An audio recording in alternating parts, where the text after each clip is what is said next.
Je ne sais pas si vous m'entendez bien. N'hésitez pas du tout à m'interrompre, soit en levant la main, soit par le chat, si vous avez des questions. On en a pour une heure et demie en fonction de vos questions. On va partager ce temps en deux parties. D'abord, on va vous présenter l'incubateur du patrimoine, le centre des monuments nationaux, les promotions précédentes, ce qu'on vous propose pendant un an et ce qu'on peut faire ensemble pendant un an. Et ensuite, il y aura un moment d'échange questions-réponses voilà, qui pourra se dérouler ou encore une fois à main levée et chacun posera la question tour à tour ou par chat si vous êtes plus confortable par le chat. Donc, on va passer une petite présentation. Vraiment, si vous ne nous entendez pas ou s'il y a quoi que ce soit, n'hésitez pas à nous dire. Bienvenue encore une fois.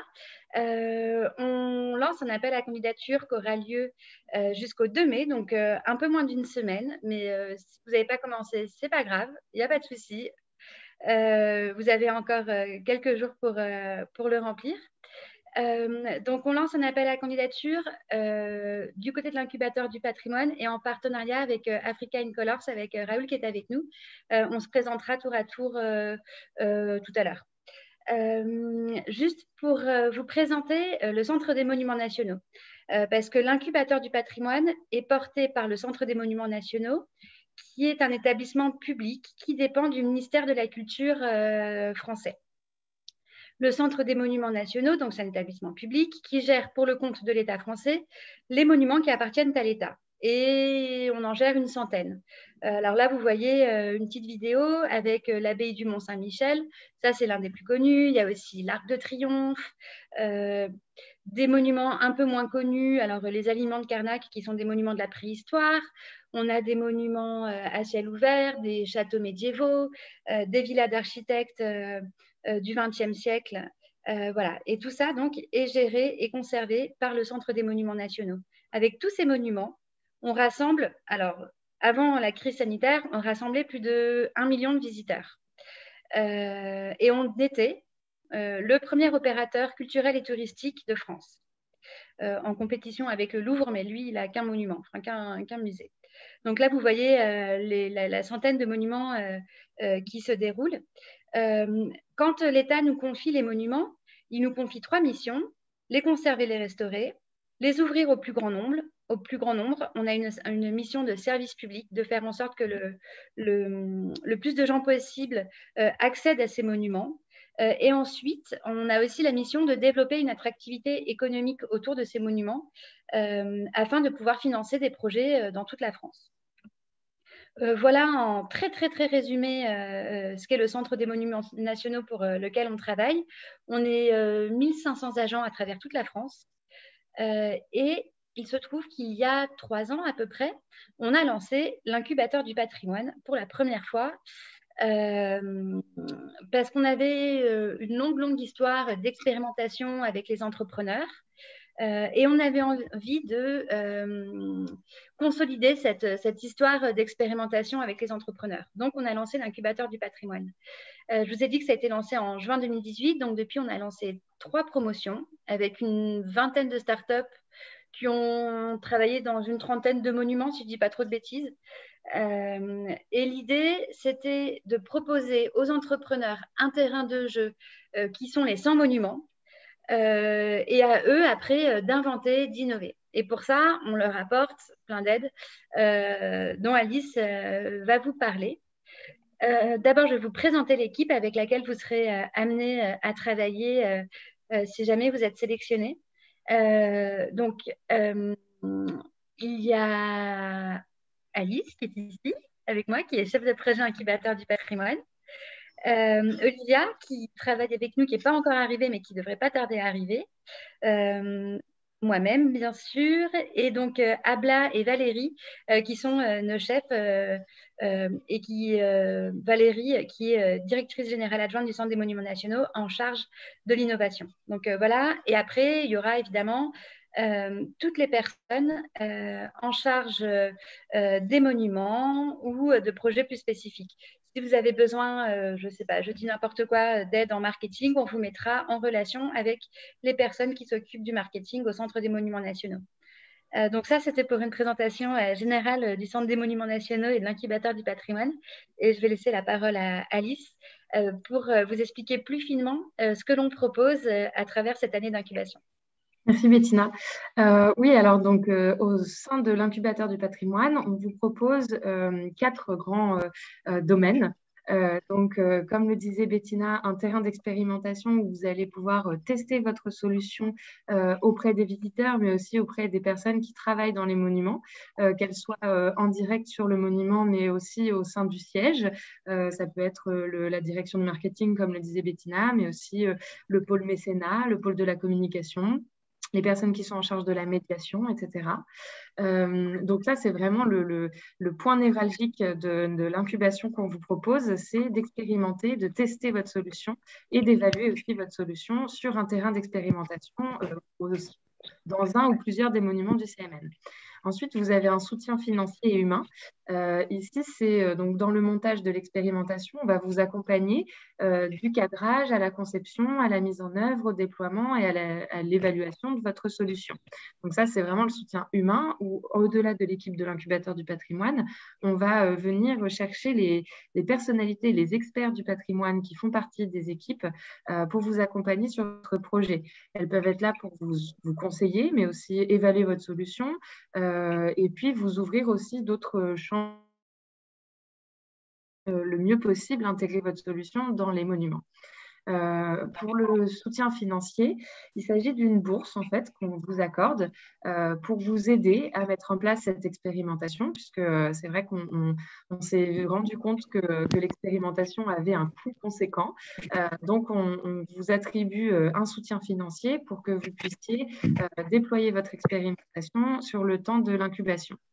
Ensuite, en ce qui concerne le réseau, c'est vrai que depuis qu'on a lancé l'incubateur du patrimoine, ça fait maintenant plus de 3 ans, on a constitué un réel réseau, un écosystème autour de l'incubateur qui va d'acteurs culturels, évidemment du Centre des Monuments Nationaux, mais aussi au-delà, d'institutions culturelles françaises, mais aussi grâce à des partenariats comme on est en train de nouer cette année à l'international.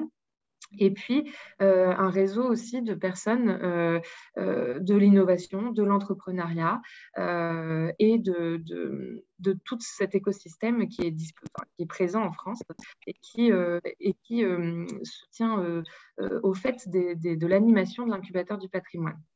Et ensuite, le quatrième item, c'est la labellisation Centre des Monuments Nationaux reconnus, puisque comme le disait Bettina, on est un des premiers opérateurs culturels en France.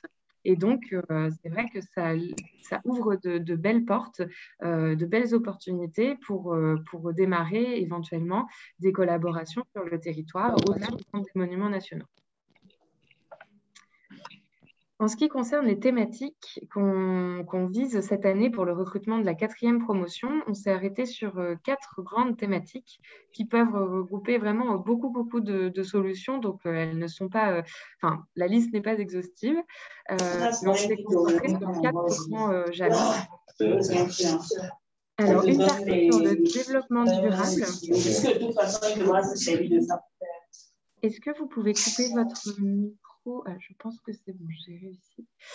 Donc, une première partie sur le développement durable, donc, qui concerne toutes les solutions qui vont aider les monuments à réduire leur empreinte énergétique, par exemple, à gérer les espaces verts, puisqu'on a des monuments, mais qui sont aussi accompagnés parfois de parcs et jardins, et la valorisation du circuit local, donc tout ce qui est tourisme vert, tourisme local, qui va permettre d'ancrer les monuments dans une région, un département ou vraiment un circuit touristique à petite échelle.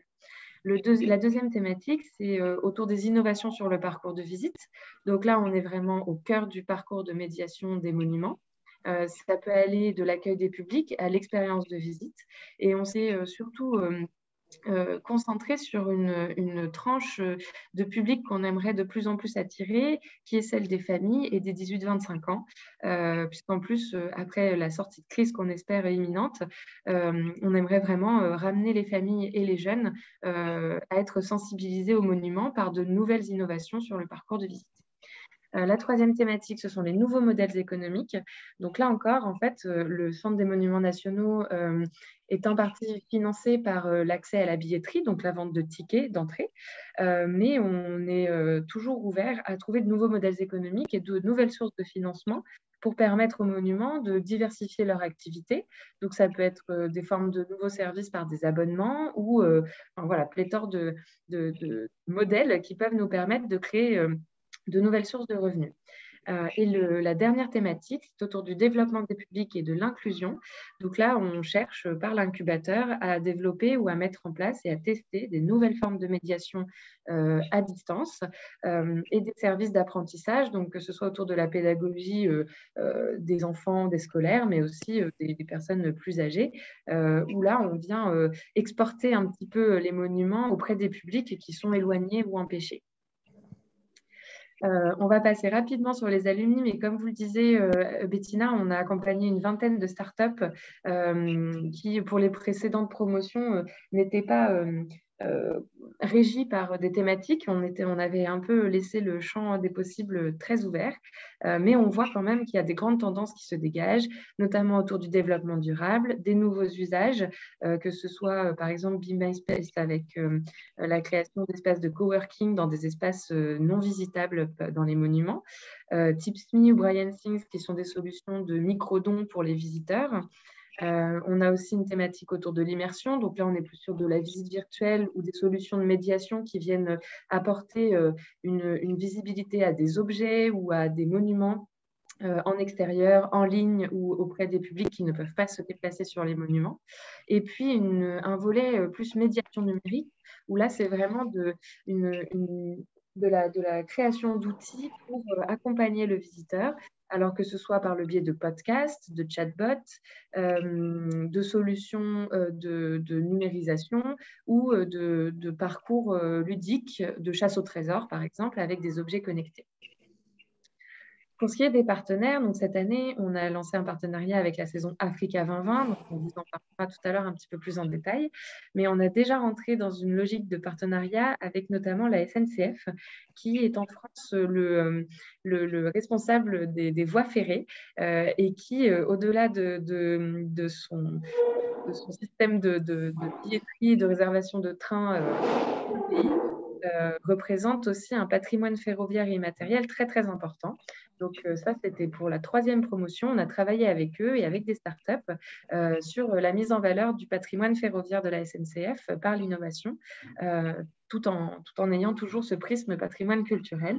Donc, ils ont pu expérimenter dans des monuments ou des institutions ou des lieux qui sont plus raccrochés à l'histoire du train. Donc, on a une cité du train à Mulhouse qui est dans l'est du pays, ou encore l'UMA, qui est de la fondation l'UMA, qui est dans le sud du pays.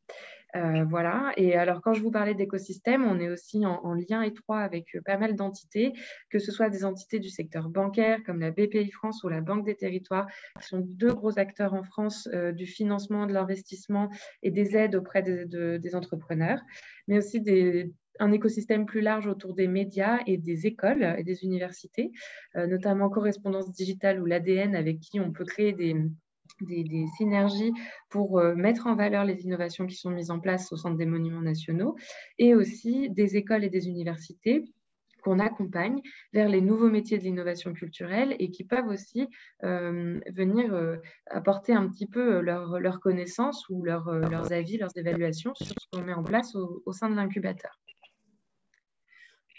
Donc, pour ce qui est de la nouvelle promotion, qui est cette promotion qui nous concerne aujourd'hui, qui est la promotion 4, on a vraiment voulu ouvrir cette promotion à l'international par le biais de la saison Africa 2020, qui est une saison initiée par le président de la République française pour valoriser de manière très très large l'entrepreneuriat et l'art africain sur le territoire français. Donc pour nous, c'est l'occasion de recruter des entrepreneurs africains qui rejoindront la promotion et qui pourront expérimenter dans les monuments comme on vous a expliqué précédemment. C'est aussi une vraie opportunité pour vous de partager vos expériences avec les acteurs du continent français et de pouvoir voilà, trouver une nouvelle cible et un nouveau marché en intégrant l'incubateur. Raoul, je te laisse peut-être la voix, si tu veux un petit peu te présenter African Colors et voir comment vous faites partie intégrante du projet de recrutement. Merci beaucoup. C'est un grand plaisir de faire part de ce programme. Moi, je suis Raoul Ugamba. Je suis basé à Kigali, au Rwanda. Et nous sommes un projet qui est une plateforme avec mission d'être un catalyseur des industries culturelles et créatives, de bâtir un écosystème autour des industries culturelles et créatives où on ramène l'éducation, la collaboration et les nouvelles formes d'accès au financement. Et c'est avec plaisir qu'on fait partie de cet appel à projet afin de pouvoir montrer le talent africain sur la chaîne internationale. Et on vous remercie le CMN, la saison Africa 2020 et l'incubateur de donner cette opportunité aux jeunes startups africaines. Et on espère que les entrepreneurs, les opérateurs culturels et innovateurs sur le continent prendront avantage de cette plateforme afin de grandir et d'épanouir sur d'autres territoires, que ce soit sur le continent, mais aussi sur les marchés européens à travers cet appel. Donc, merci beaucoup et bonne chance à tout le monde qui vont candidater. Voilà. Merci Raoul.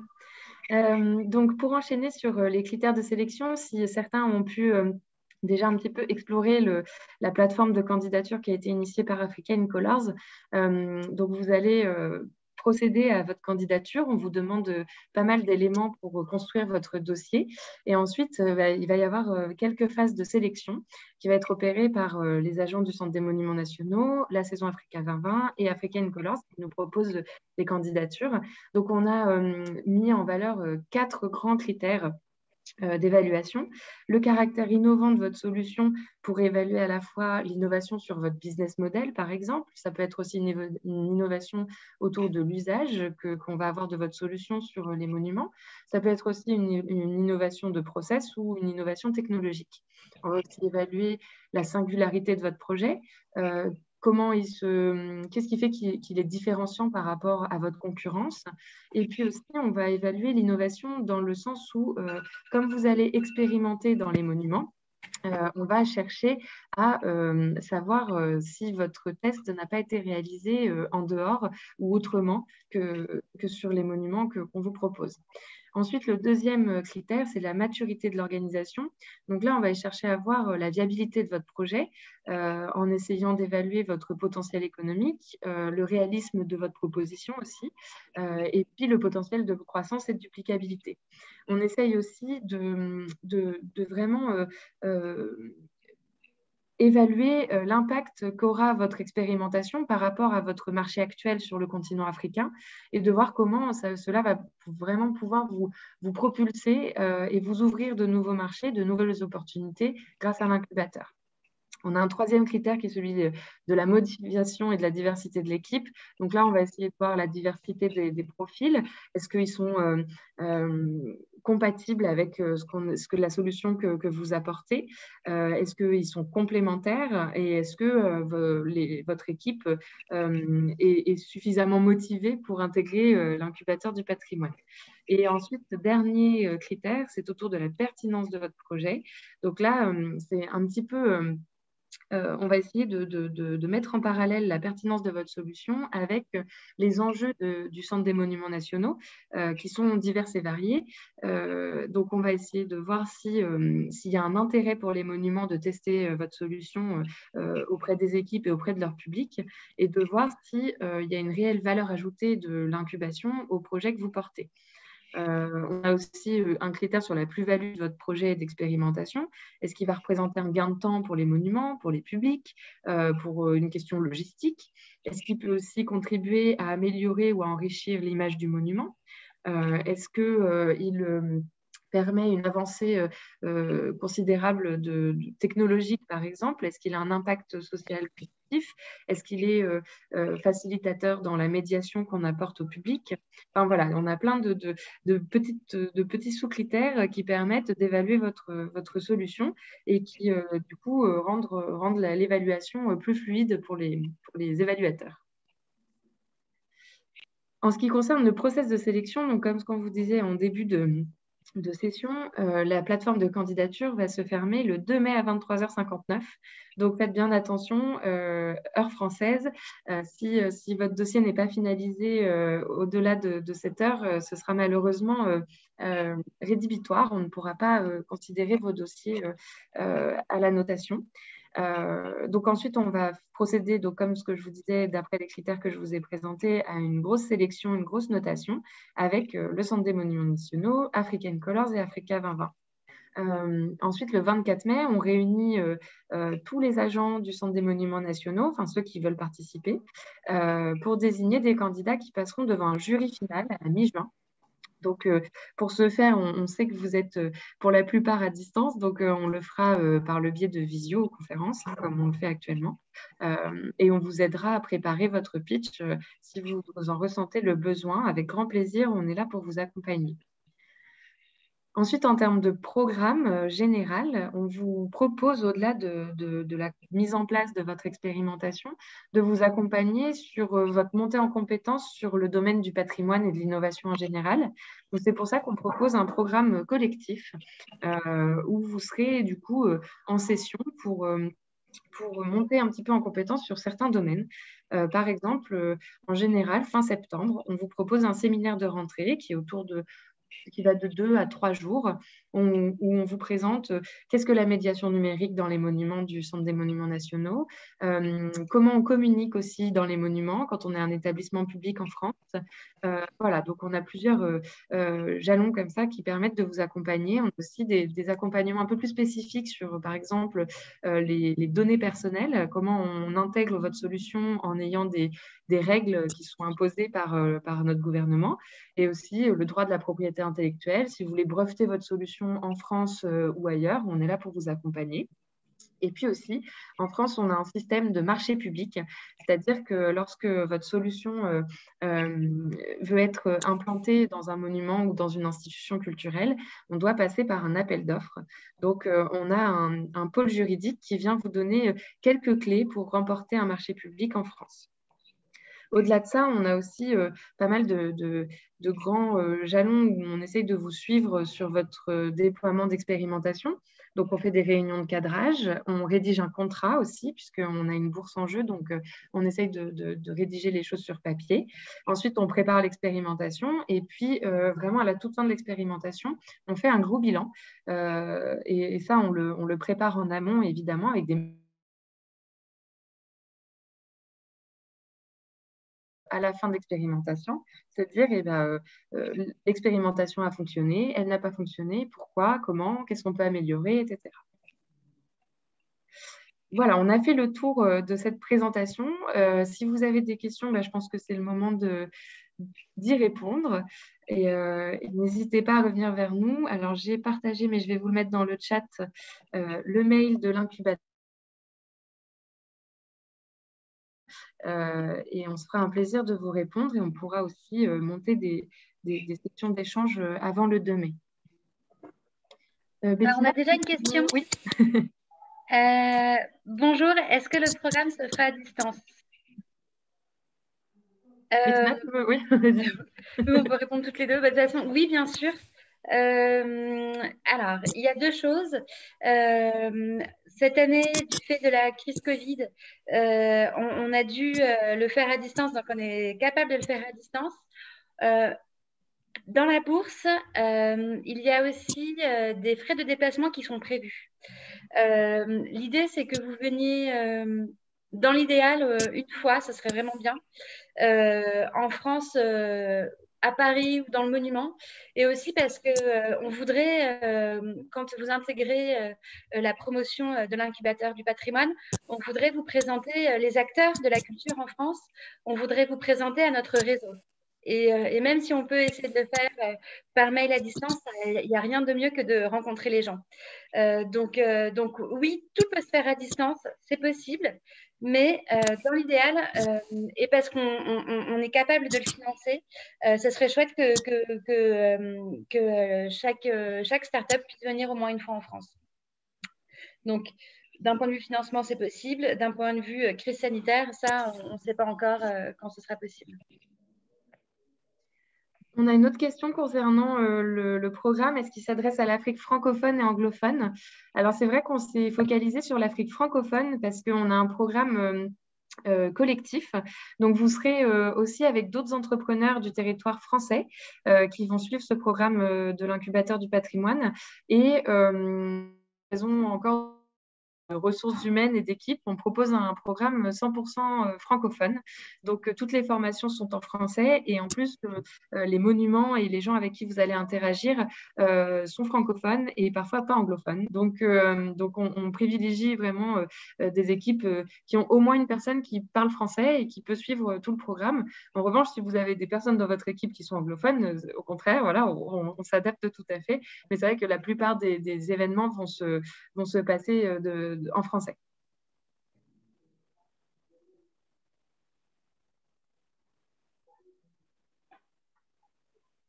Alors, Bettina, on a une question concernant la bourse. Est-ce que tu as une indication autour du montant de la bourse? Oui et non. En fait, tout dépend de votre projet. En fait, on n'a pas vraiment Alors, si, on a une limite. On ne va pas aller au-delà de 10 000 euros, c'est sûr. Et par contre, après, tout dépend de votre projet et de l'ampleur du projet. Donc, en fait, vous allez faire... alors, on vous le demande dans la candidature, mais si vous n'arrivez pas à le faire à temps pour la candidature, il n'y a aucun souci. Mais en tout cas, on vous demande un budget prévisionnel, même si on sait que ça reste très vague parce qu'il y a plein d'éléments qu'on n'a pas encore. Et en fait, c'est une fois que vous avez été sélectionné, on va regarder ensemble votre projet et voir ensemble combien ça coûte. Et en fonction de ça, en fonction du prix, on va pouvoir fixer un montant de la bourse. Voilà, après, je vous ai dit une grosse échelle, pas plus de 10 000 euros, mais jusqu'à maintenant, il y a des startups qui ont eu 1 000 euros parce que ça suffisait largement. Tout ça, ça exclut les frais de transport si jamais vous êtes amené à venir. Ça aussi, c'est pris en charge, mais ce n'est pas compris dans la bourse. Il y a ça, qu'est-ce que je vais vous dire par rapport à ça? J'ai vu passer une question aussi, alors peut-être par mail, la différence entre les frais de ce qu'on appelle les prestations et les frais internes. Si jamais vous avez déjà regardé le budget qu'on vous propose de remplir, on vous demande quels sont vos frais internes et quelles sont les prestations. Les prestations, c'est si jamais, par exemple, je dis n'importe quoi, c'est un exemple, vous faites des jeux vidéo et que vous faites appel à un graphiste extérieur pour vous aider à faire les dessins. Ça, c'est les prestations, parce que vous allez faire appel à un prestataire qui va vous aider à faire ça. Et du coup, ça, il faudra le mettre dans le budget. Et vous allez mettre, le graphiste, il me coûte, je dis n'importe quoi, 50 euros par demi-journée et j'ai besoin. Voilà. Les frais internes, si je ne dis pas de bêtises, c'est vous, combien ça va vous coûter à vous. Si dans votre équipe, vous avez un développeur qui va développer le jeu vidéo, combien de mise à disposition du développeur ça va vous coûter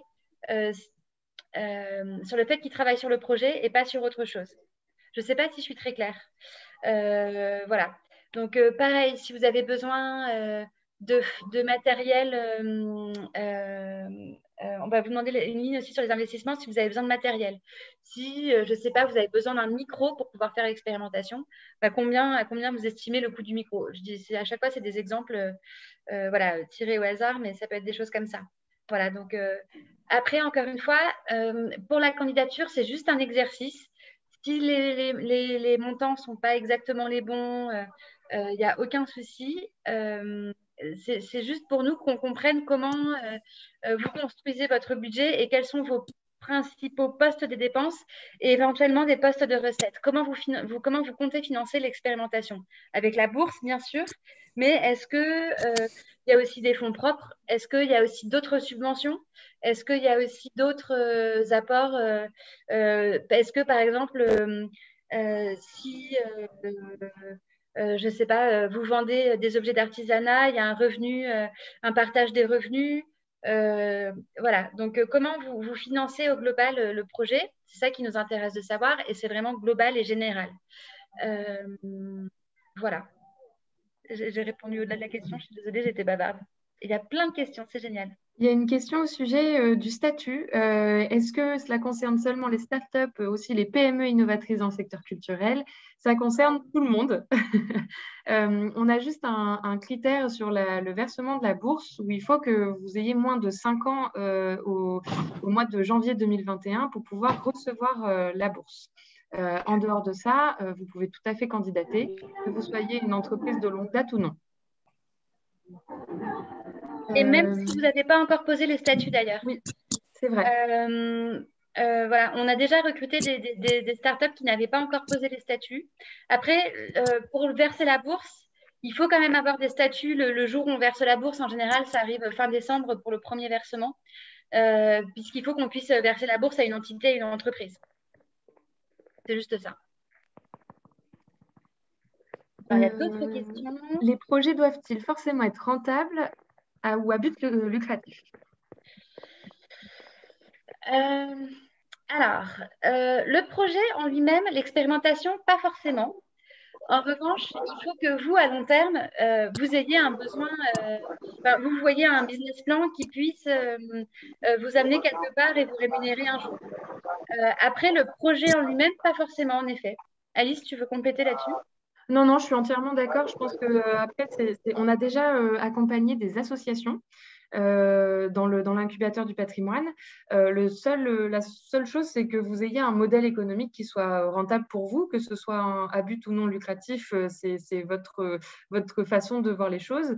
Mais voilà, on essaye d'accompagner des structures qui soient solides et qu'elles aient une structuration voilà, solide pour qu'on puisse les accompagner et pas que ce soit un one-shot et qu'à la suite de l'expérimentation, on ne puisse pas vous accompagner au-delà de ce projet. Alors, prochaine question. Vous avez tantôt exposé 4 thématiques. Est-ce celles sur lesquelles il faut concourir? Si oui, pouvez-vous revenir là-dessus? J'ai eu des problèmes de connexion. Oui. Alors, je vais vous repartager la slide et en même temps, je vous dis que nous allons vous les partager par mail à l'issue de la présentation. Comme ça, vous aurez tous les éléments à votre disposition. Donc, on a présenté 4 thématiques. Évidemment, vous n'êtes pas obligé. Alors déjà, si vous ne faites partie d'aucune des thématiques, n'hésitez pas à candidater. Voilà, on a dit que ce n'était pas exhaustif. Vous pouvez tout à fait proposer votre projet. C'est juste qu'on a, dans la stratégie de l'établissement du Centre des Monuments Nationaux, on a 4 grands thèmes qui reviennent souvent et sur lesquels on a envie d'explorer par des solutions innovantes. Donc, c'est le développement durable, les innovations sur le parcours de visite, les nouveaux modèles économiques et le développement des publics et l'inclusion. Si vous respectez ou si vous rentrez dans une des 4 thématiques, c'est super, allez-y, candidatez. Si vous respectez 4 des thématiques sur les 4, allez-y aussi, c'est fantastique. Mais le fait que vous ne rentriez pas totalement dans les cases n'est pas rédhibitoire pour nous. Vous pouvez tout à fait nous proposer votre solution et on sera tout à fait curieux et impartial sur la notation, même si vous ne remplissez pas l'une de ces 4 thématiques. On a une question sur les étudiants de Paris 8 que je recherche. Est-ce possible d'utiliser les étudiants de Paris 8 et Sciences Po? Peuvent-ils être sollicités pour l'expérimentation? Bah oui, tout à fait. En effet, et ça a déjà été fait, on peut monter en partenariat avec eux des protocoles de test, par exemple. On peut les mettre à contribution s'ils sont intéressés.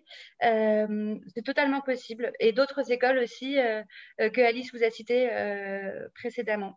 Alors, je reviens aussi, pardon, j'ai loupé une question sur quelqu'un qui a aussi loupé la partie concernant le financement. Est-ce que vous pouvez revenir dessus, s'il vous plaît? Tu veux répondre, Alice? Vas-y. Alors, concernant le financement, on a dans notre budget prévu 2 choses. Donc, au-delà de, ça fait partie de l'offre de pouvoir expérimenter dans les monuments. Ça, c'est pas financé, mais enfin, c'est pas du financement, mais c'est une aide qu'on vous apporte, de l'aide en nature, si je peux dire, où on vous laisse les clés de nos monuments et aussi les agents qui travaillent dans les monuments qui vont pouvoir vous apporter leur aide, mais la question n'est pas là. La question est plus sur donc, le financement. On a un système de bourse qui vous aide pour pouvoir financer l'expérimentation que vous allez mener au Centre des Monuments Nationaux. Et il y a aussi les frais de transport et séjour qui peuvent être financés. Voilà. On a dit une grosse échelle, donc ça va de 1 000 à 10 000 euros. Tout dépend du projet et du budget. Voilà. On discute ensemble une fois que vous avez été sélectionné. On regarde ensemble votre budget, ce dont vous avez besoin et on y répond du mieux qu'on peut avec vous. Et voilà. Du coup, ça me fait rebondir sur une autre question sur le budget qui est qu'est-ce qu'un budget à l'équilibre? En fait, ce qu'on voudrait dans l'idéal, c'est que vos dépenses soient égales à vos recettes. Que vous dépensiez autant que ce que vous gagnez pour ne pas perdre d'argent sur ce projet.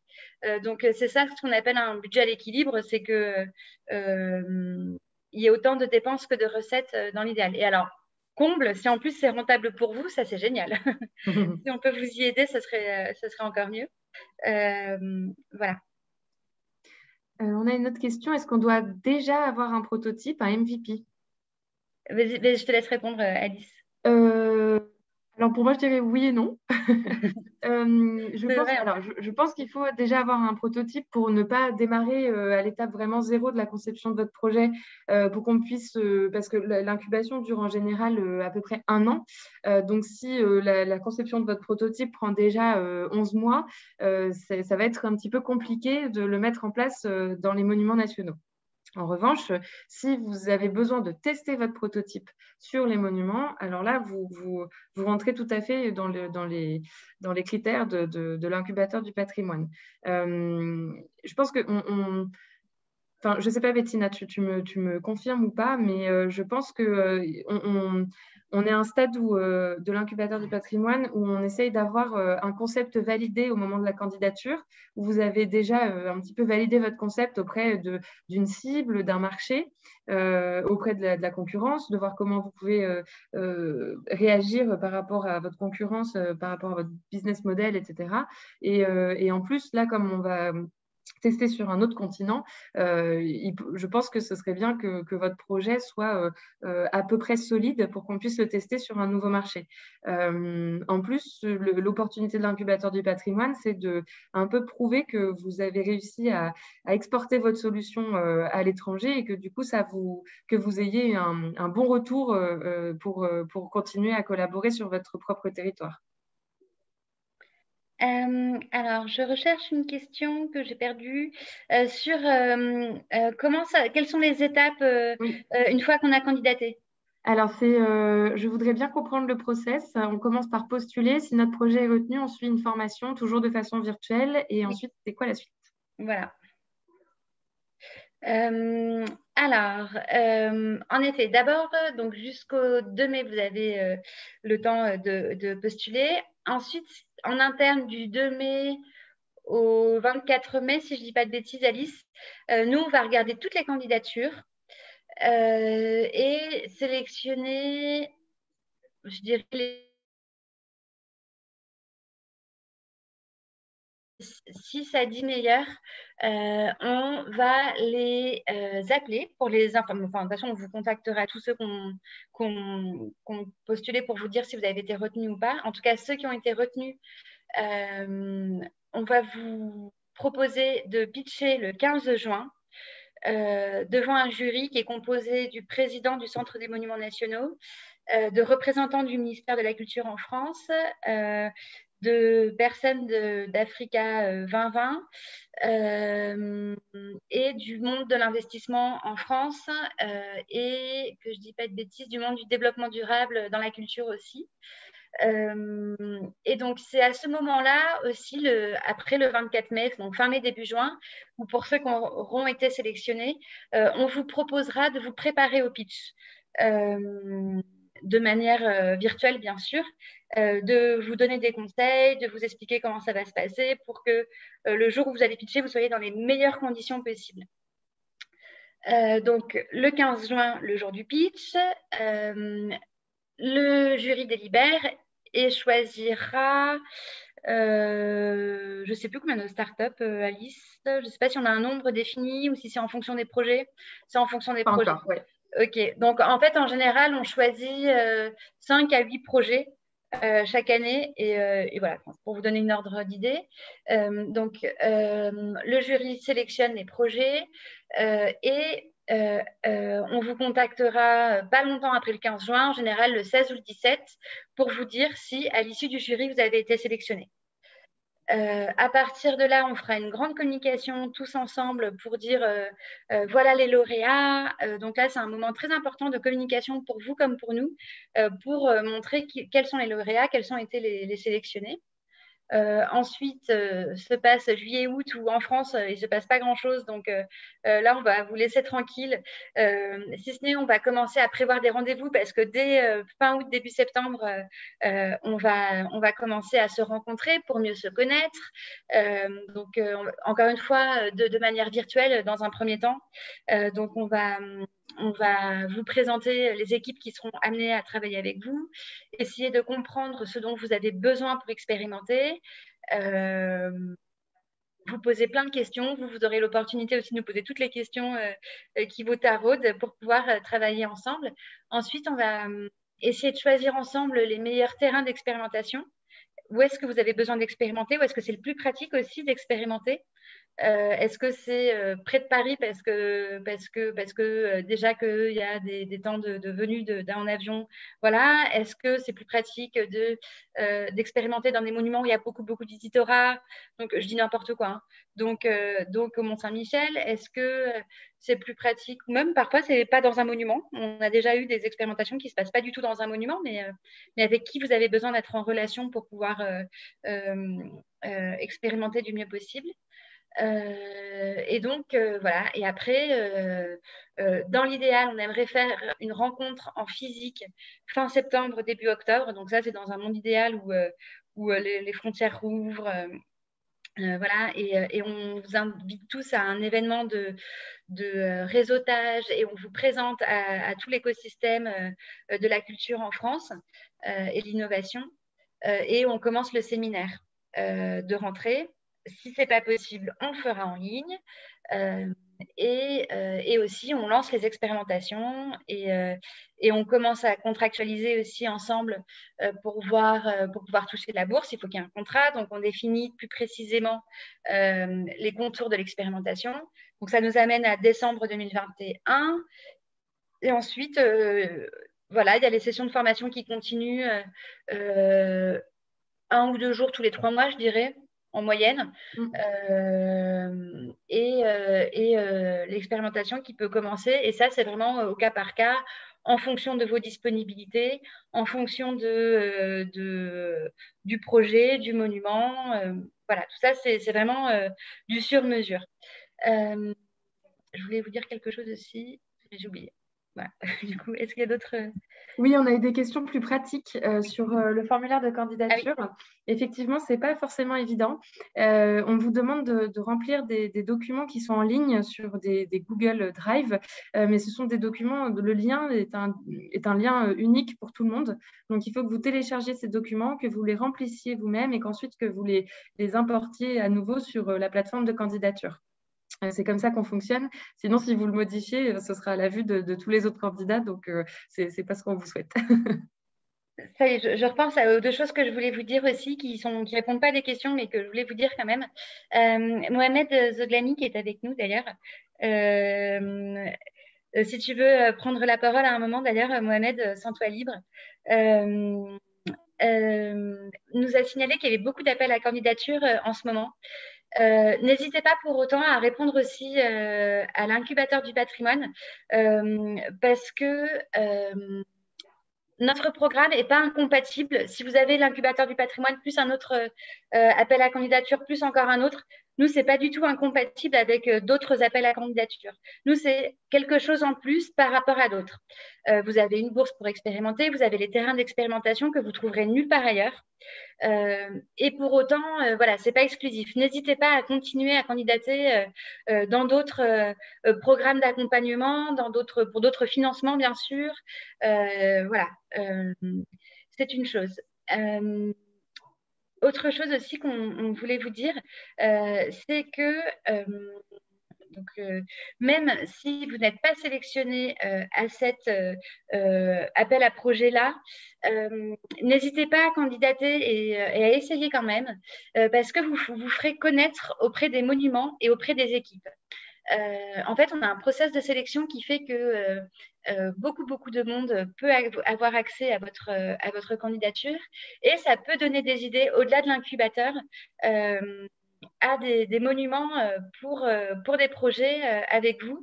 Et alors, on est encore au tout début de ce projet, mais il y a un projet qui est largement germe maintenant, mais qui est sur le point d'éclore presque, porté par le président Emmanuel Macron, qui est la Cité de la francophonie à Villers-Cotterêts. Et pour lequel on pourrait faire appel à des entrepreneurs francophones du monde entier. Donc, n'hésitez pas à candidater d'une manière ou d'une autre parce que ça peut vous aider à vous faire connaître au-delà de l'incubateur, de nos équipes. Donc, pour la Cité internationale de la francophonie, mais peut-être pour d'autres projets aussi. Et puis, même si ce n'est pas pour cette fois-ci, ça pourrait être pour la fois d'après. Voilà, sachant que on fait régulièrement des appels à projets et voilà. On a une dernière question, Oui. Bettina. En quoi consisterait concrètement l'expérimentation si, par exemple, j'ai un projet de jeu vidéo ou de bande dessinée? Tout dépend. Si c'est un projet de jeu vidéo, c'est ça? Ou de bande dessinée? Ça peut prendre plusieurs formes. Soit vous avez déjà un scénario tout prêt que vous avez déjà préparé, mais à la fois, vous ne savez pas comment l'exposer dans les monuments. Imaginons que c'est un jeu vidéo avec une thématique historique ou en lien avec la culture ou le tourisme, j'en sais rien. En fait, et le scénario est déjà prêt, et ben dans ces cas-là, vous allez vouloir tester l'impact de votre jeu vidéo sur les publics. Et bien là, on va tester ensemble avec des visiteurs des monuments. Quel est son impact? Est-ce qu'il faut améliorer? S'il y a des choses à améliorer? Combien ils seraient prêts à payer pour jouer à ce jeu vidéo? J'en sais rien. Ça peut être ça. Ou alors, vous n'avez pas encore de scénario dans ce cas-là. Et nous, on peut vous aider à vous apporter du contenu pour créer le scénario. Alors, on ne va pas écrire le scénario à votre place, on n'est pas du tout qualifié pour le faire, on n'a pas du tout les professionnels, mais par contre, on a des experts scientifiques, si je peux dire, des historiens. Tout dépend de ceux dont vous voulez parler, hein, mais si vous voulez parler de l'histoire de France, ça, on a des experts dans nos métiers et qui pourront vous aider. Voilà. Ou alors des experts de la médiation qui pourront vous aider aussi à vulgariser un peu le propos si c'est trop scientifique ou trop histoire. Voilà.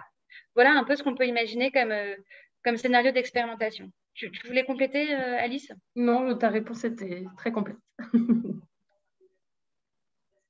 Et donc, est-ce qu'on répond à votre question, Joseph?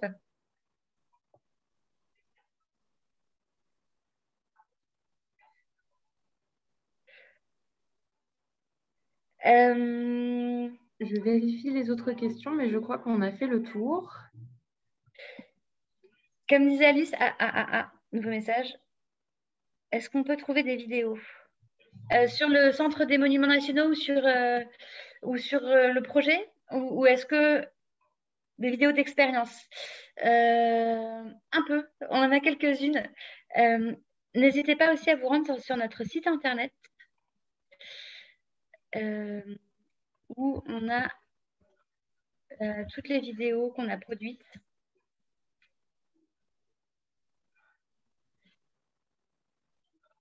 Vous avez des témoignages d'entrepreneurs, vous avez parfois en effet des vidéos d'expérimentation.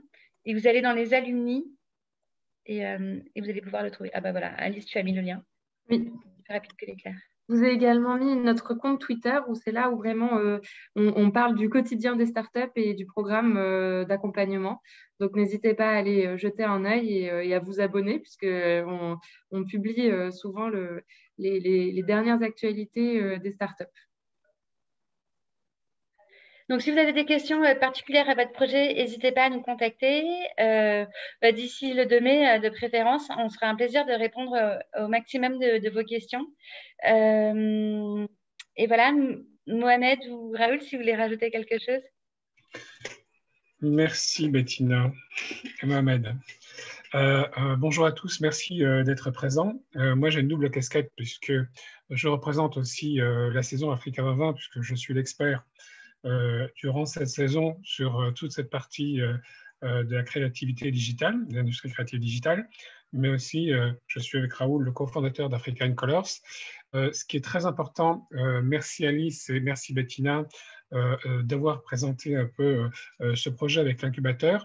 Je pense que c'est une très très belle initiative pour les startups africaines puisque tout le but de la saison Africa 2020 est de montrer la créativité africaine au reste du monde. Et donc, ce qui est intéressant aussi pour vous, c'est que vous allez découvrir de nouvelles formes d'innovation dans le secteur culturel auxquelles vous n'aurez pas pensé, qui peuvent vous servir énormément. Quoi qu'il arrive, que vous soyez retenu ou pas, vous allez découvrir un univers, vous allez avoir la possibilité, comme le disait Alice et Bettina, d'avoir accès à un réseau qui est très, très important. Et n'oubliez pas que le Centre des monuments nationaux, donc en France, c'est certainement le centre le plus important au niveau mondial, au niveau des monuments nationaux et de la culture. Et ça, c'est très important pour vous parce que ça vous donne une perspective et ça donne une perspective à vos projets qui sont très intéressants. Et quoi que vous fassiez, il y a aussi ce projet sur lequel nous travaillons, qui est le Centre donc, international de la francophonie. Et s'il y a des très, très bons projets parmi vous, nous, au sein de la saison Africa 2020, nous les défendrons pour qu'ils puissent représenter la francophonie, puisque ce projet, avant tout, s'adresse à l'Afrique francophone pour des raisons techniques, mais normalement, il serait ouvert à tout le monde s'il est à l'Afrique anglophone, s'il parle le français. Mais cette perspective de la francophonie, ça va vous donner aussi une visibilité qui peut être très, très intéressant pour vos projets. En tous les cas, bravo. J'attends de vous tous maintenant que vous confirmiez votre inscription. Et écoutez, je vous souhaite bonne chance. Et puis, à très bientôt. Merci Bettina et merci Alice et merci à vous tous. Merci Mohamed. Écoutez, s'il n'y a pas plus de questions, on va vous envoyer la présentation par mail et comme le disait Bettina, on est disponible pour échanger sur vos projets plus en détail si vous avez besoin. Et effectivement, voilà, la plateforme de candidature se fermant dimanche, n'hésitez pas à revenir vers vous avant vendredi pour qu'on puisse répondre à toutes vos questions supplémentaires. Et on a hâte de lire vos candidatures et de découvrir vos projets. Merci à tous. Merci à tous. Bonne fin de journée. Merci. Au revoir. Merci. Et n'hésitez pas à nous contacter si vous avez toujours des problèmes techniques, parce que je sais qu'il y a eu pas mal de problèmes techniques pour télécharger.